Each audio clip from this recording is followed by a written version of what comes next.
大家好，欢迎来到浪姐期命理系列，我是秉言芷璇。翻开尘封2026那张星光熠熠、杀机四伏的大名单，我在角落里发现了一个特殊的名字。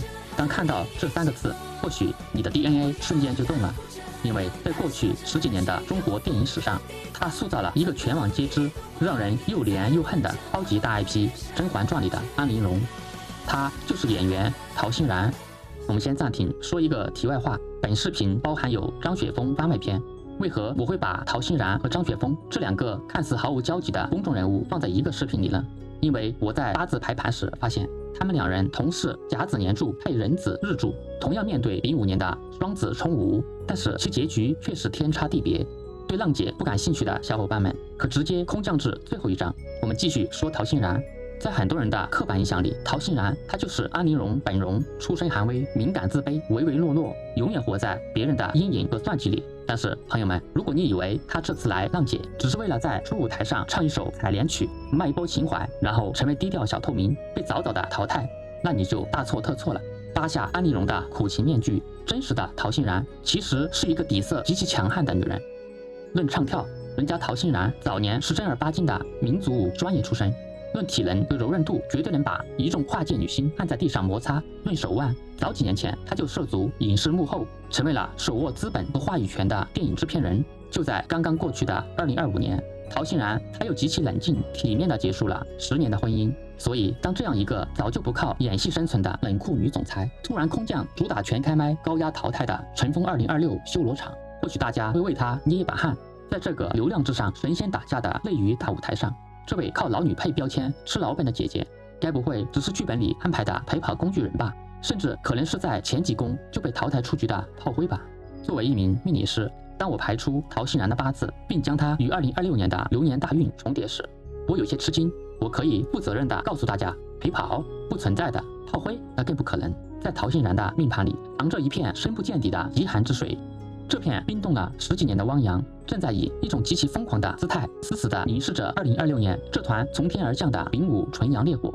这根本不是什么女配角的谢幕演出，这是一场9寒冬烈日、绝地起惊雷的顶级大女主逆袭狂飙。今天就让我用最硬核的命理逻辑走进本期视频的第一个部分——冰封千里的深海，扒开陶欣然八字原局的惊天底牌。第一章：冰封深海，翻开八字原局的底牌。各位朋友，命理学不是迷信，而是一门基于时间与空间坐标的人生统计学。关于统计学，我认为它是一门非常神奇甚至接近玄学的学科。为何？因为它通过大数据去揭示某些现象存在的规律，它不需要去解释为什么，它也没有所谓的公理定理，从而让你无法从根本上去驳倒它。这不正是我们命理学这么玄学的本质吗？我们通过数千年来无数人的人生大数据统计发现，他们的运势起伏恰恰与出生时天干地支组合所代表的五行生克关系存在某种程度的一致性。有大拿高人把这个规律总结起来写成著作，于是命理学就诞生了。八字命理它无法告诉你为什么可以用8个字来推演人生，但是大数据的事实证明它真的可以。所以我们以后不要再说八字算命是迷信，这其实是统计学加概率学加逻辑学，它是一门严谨的自然科学。如果你得到不符合事实的命理结果，错的肯定是这个为你分析的大师或者工具和方法。我们言归正传，要推演陶欣然在尘封2026的运势，我们必须先看懂他的出场设置，也就是他的八字原局。陶欣然的八字排盘如下：庚造、甲子年、丁丑月、壬子日、丁未时。这份命盘一排出，作为命理师，我的脑海中只浮现出冰封千里。为什么这么说？我们分4个维度来层层拆解。第一节：断寒暖与日元强弱，汪洋大水，极寒彻骨。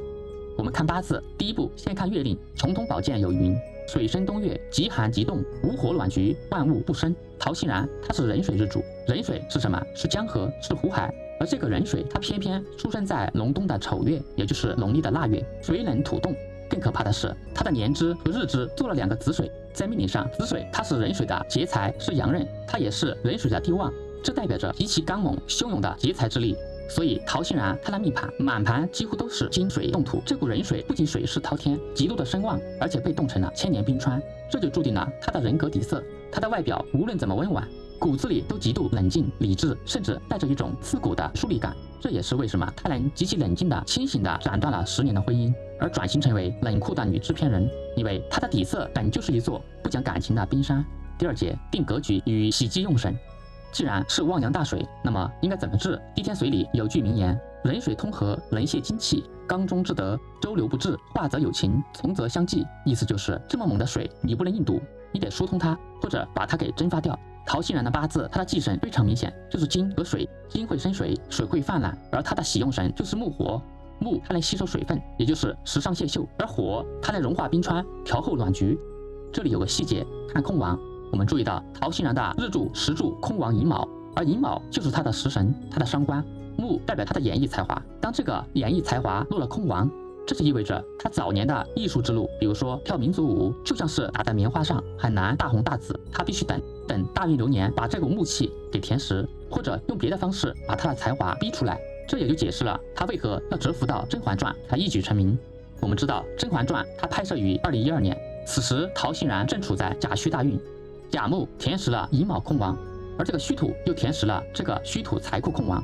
更妙的是，原局有丑土和未土，而大运又来一个戌土，流年又来一个辰土。大家注意到没有？凑齐了辰戌丑未四大木库。古书有云：四库全冲，大贵之举。这四个土撞在一起，爆发出惊天动地的土气，也就代表官杀名气。另外，土它还代表身宫院墙，这就完美印证了《甄嬛传》后宫女人之间极其惨烈、勾心斗角的暗黑倾轧。陶欣然就在这一年，他身处四库交战的能量场中，他完美的将这种压抑、挣扎这种能量注入到了安陵容这个角色里。辰戌丑未四库全不仅支持他名声大噪，更是把他直接推上了事业的巅峰。第三节，大病与大药定盘层次。最后，我们来给陶欣然这个命盘定一个等级。他的大病在于水多木漂，金水冻土，太寒太冷了，看起来问题很多，病得很重。那么他的原局是否存在对治的大药呢？我们来看一下，此命局的大药全在丁未，如果没有这个丁未时辰，这个八字它就是一个孤寒贫苦的命。但是偏偏时柱飞来一个丁未，未土它是木火之库，它是沙漠里的热土，而丁火它是黑暗中的火炬。这就叫做寒局得火，天下奇贵。这柱丁未不仅保住了他甲木的根基，更成为了他整个命盘里的定海神针。不仅如此，这个月柱还透出一个丁火，这个月干的丁火坐在丑土上，它的能量非常弱，因为丑土会火。幸而有时柱的丁未给月柱的丁火提供了源源不断的生柱的力量，它的强大的根气。所以我们综合评判陶欣然的八字，它属于中高层次的时尚身材暗指官杀格局，这绝对不是一个随波逐流的单纯的演员命，而是一个手腕强悍、能够跨界操盘的事业型女强人的命盘。这也就为我们留下了一个巨大的悬念：这样一片苦苦等待烈日来解冻的冰川，当它迎头撞上2026丙午赤马年纯阳烈火时，究竟会引发怎样惊天动地的化学反应呢？第二章，冰与火之歌，尘封2026，陶欣然运势大推演。看懂了陶欣然那片冰封千里的出场设置，要预测他在浪姐里的胜算，我们就必须先解开他目前所处的这10年人生大运，也就是癸酉大运，开始于2017年到2026年。第一节，癸酉大运，挥剑斩情丝的冷酷女王。有朋友可能会问，陶欣然他明明是一片极寒之水，他最怕金水，那么这部金水的癸酉大运岂不是他人生的至暗时刻？作为命理师，我必须告诉大家一个高阶的真相：忌神它不一定代表毁灭，它往往代表着痛苦的蜕变。这个大运的偏干癸水它是劫财，而地支的酉金它是正印。盲派命理有云：印临旺地，清心寡欲，劫财透出，克夺情缘。在这10年，金水冻土将它原本就微弱的感情之火，也就是原局的丁火给浇灭了。加上2025年地支来了一个巳火，巳酉丑三合金局，陶欣然在2025年她化身为了冷酷的女王，这就解释了为什么她如此冷静体面的官宣结束了10年的婚姻。她的婚姻从一开始就处于子未相穿的互相伤害中，她的命盘早就明明白白的写着丑未相冲，这是她的事业和爱情婚姻，也就是夫星的这种剧烈的碰撞，这就说明她的事业和爱情是不可兼得的。这个大运的酉金，它就代表理智、冷静和现实，促使了她无情的斩断了代表温情的羁绊。但是陶欣然在这个10年，她糊了吗？并没有。这个酉金正印，印星在世俗中它代表什么？代表公章，代表剧本，也代表权力，也代表幕后操盘。他用舍去感情和婚姻的代价，换来了职场上绝对的清醒与权力。他不再满足于在镜头前流泪，而是转身拿起了这个硬性的权杖，成为了制片人。这就是忌神大运最硬核的逆袭逻辑。咱们不谈感情，只搞事业。第二节，丙午流年，极寒遇烈火，冰山终解冻。但我们带着这个冷酷女总裁的人设，一头撞进了2026年满盘纯阳烈火的丙午赤马年时，真正的神级剧本展开了。滴天髓里有一句极其霸气的断语：旺者冲衰，衰者拔，衰神冲旺，旺神发。陶欣然原局的水太旺太冷了，它就像一片冰川冻土，如果是普通的小火一入局，瞬间就被扑灭。但是2026年的丙午它不是反火，它是9天之上的太阳。我们来看一下丙午入局以后产生的奇妙的化学反应。天干丙癸相冲，从幕后重返台前。大运的癸水劫财，它的幕后是酉金正印，这个劫财原本是压制着它，但是流年的丙火偏财也代表了巨大的流量和聚光灯。丙火克癸水，这就意味着资本和流量将它从幕后强行拉回到类于最顶级的舞台中央。而地支更精彩，子午双冲，阳刃发威，掀翻全场。流年的午火，它直接对冲原局的2个子水阳刃，子午相冲，在他的命盘里，这不仅不是灾难，反而是冰川解冻，火山爆发。在浪姐的高压赛制下，这种冲动会彻底的激发他当年作为专业舞者的肌肉记忆和极致的胜负欲，他绝对不会唯唯诺诺，而是火力全开。另一方面，丑午相穿，暗中自走。我们注意到丑土，它是本命局寒气之源，那么它的月令，它会全力反扑，也就是丑午穿这种方式，他试图去毁灭这个午火。这就意味着陶昕然他在节目中会经历一些赛制上的摩擦，或者遭遇背刺或者暗箭，但是幸好有双丁火透出。月干的丁火，它得到午火这个强根，它会强力镇压丑土的反抗。另外，午未相合，丑未相冲，这就代表强大的资本护盘，这些小的摩擦或者是背刺，都只是为了衬托它最终逆袭的垫脚石，最后都体现为真人秀里的抓马情节。第4方面，绝妙收尾，午未相合，硕果归仓，这是全盘最妙的一笔。这个午火它冲完子水并没有消散，而是被石柱的未土紧紧的抱住，也就是午未合。石柱它代表命主的金库和最终的归宿，这就意味着陶昕然在浪姐舞台上，他掀起的所有流量话题和热度，也就是这个午火，最终都会实打实的转化为他个人的商业价值和财富合入卫库。第3节，乘风运程预测，逆袭的大女主高位成团。基于以上极其硬核的活化兼并的命理逻辑，我为陶昕然的乘风2026之旅打出95分的高分，这绝对是本期浪姐隐藏最深、爆发力最强的黑马之一。陶昕然会不会进总决赛？我的预测是毫无疑问，他丙火高透，这就代表极佳的观众缘和出圈的舞台名场面。他会不会成团？我的结论是他极大概率成团，而且有可能高位成团。他这片蛰伏了10年的极寒之水，终于等来了九子离火运里最旺盛的一把天火——丙午烈焰。在这个舞台上，观众将彻底忘记那个阴郁的安陵容，而记住一个唱跳俱佳、气场全开的大女主陶昕然。第3章，丙寅锦囊，繁华背后的隐患与破解之道。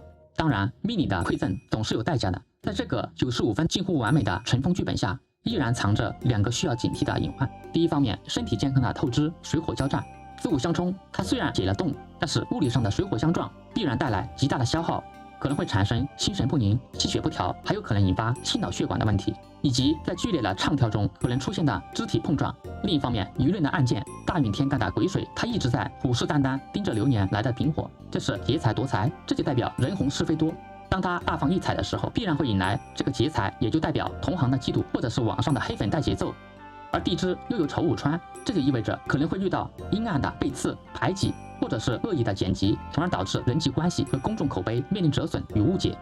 在此，丙寅为陶昕然送上3个保驾护航的命理锦囊。锦囊之一，以动化冲，汗水护体。既然这个子午冲代表着消耗和驿马，与其被动的承受水火交战的余波，还不如主动的把这股能量发泄在排练室里，流再多的汗，练得再狠，就是对这种冲克的最好的化解。主动去受苦应劫，方能免去伤病之灾。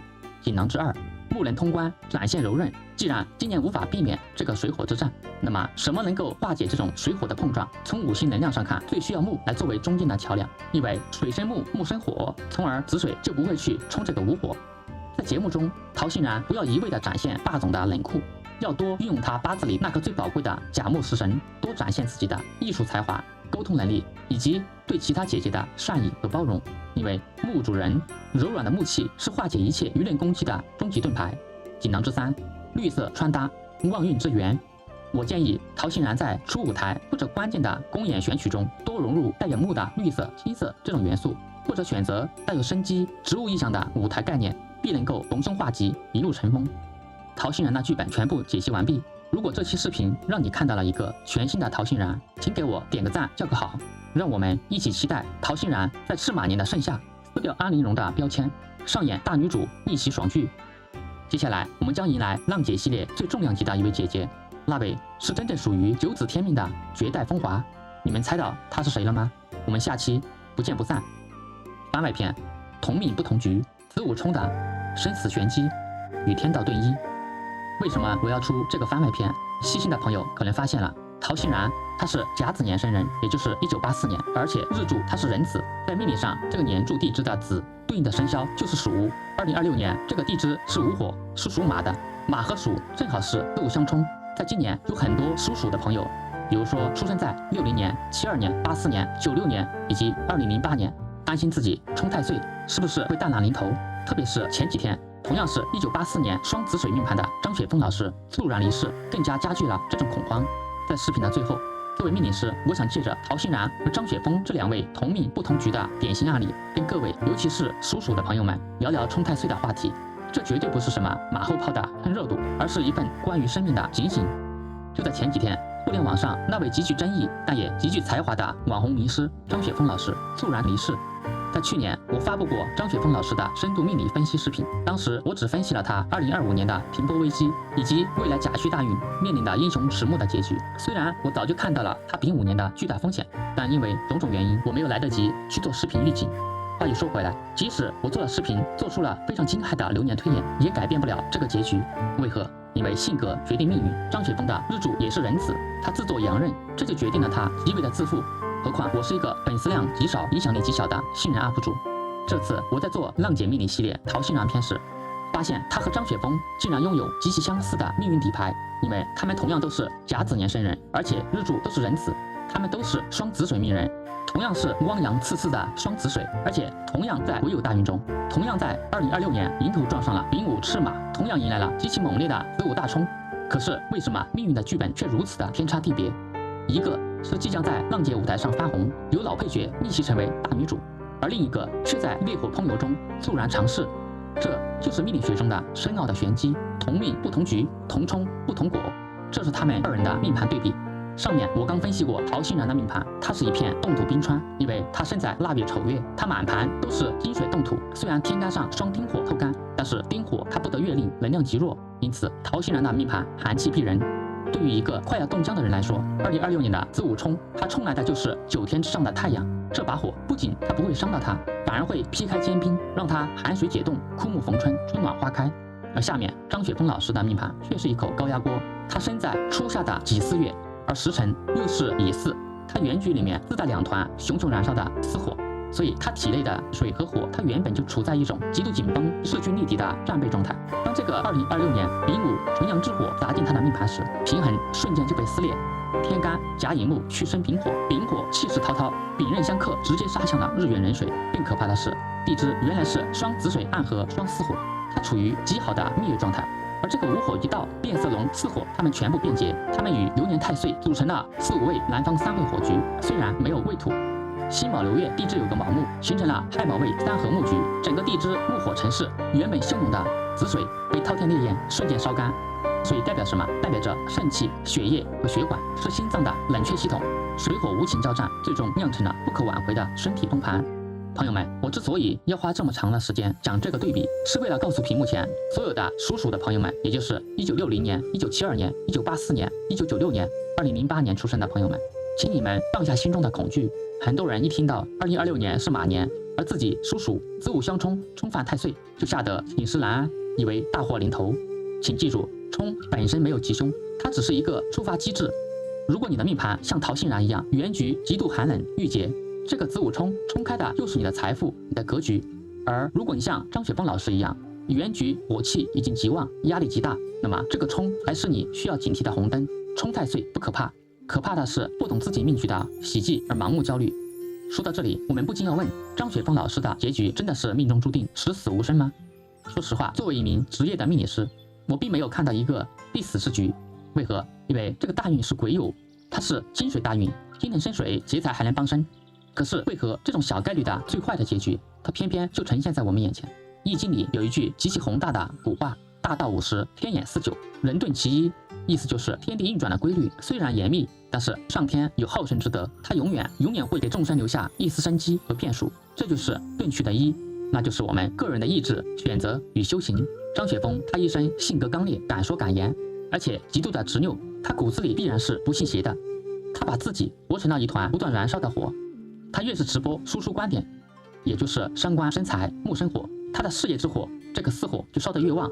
他用燃烧自己去照亮别人，可是消耗的是他自己的生命本源这个子水。倘若他懂得知命，在进入这个凶险的丙午火年之前，听从命运的隐晦警告，也就是乙巳年的停播，而选择激流勇退。倘若他愿意放下手中的话筒，这个乙木伤官和甲木食神，远离名利场的烈火，避免木生火，而去寻找一处有水清凉的地方静心修养，多一点水的柔和与退让，少一点火的消耗与对抗，那么这个子午冲或许仅仅只会应验为一场可控的急震，或者是一次事业的停摆，绝不至于是生命的陨落。朋友们，命运从来都不是一份死板的判决书，而是一张航海图。我们学命理不是为了向未知的恐惧下跪，而是为了在暴风雨来临前，懂得何时该扬帆破浪，比如陶欣然；何时该抛锚避险，如张雪峰。知命方能不怨天不由人，用命方能在无常的岁月里握住了钝去的衣，修得一世的圆满。愿逝者安息，生者坚强。愿屏幕前的你能在2026年的赤马烈火中找到属于自己的那份清凉。知命不惑，策马扬鞭，行稳致远。我是丙寅子璇，我们下期再见。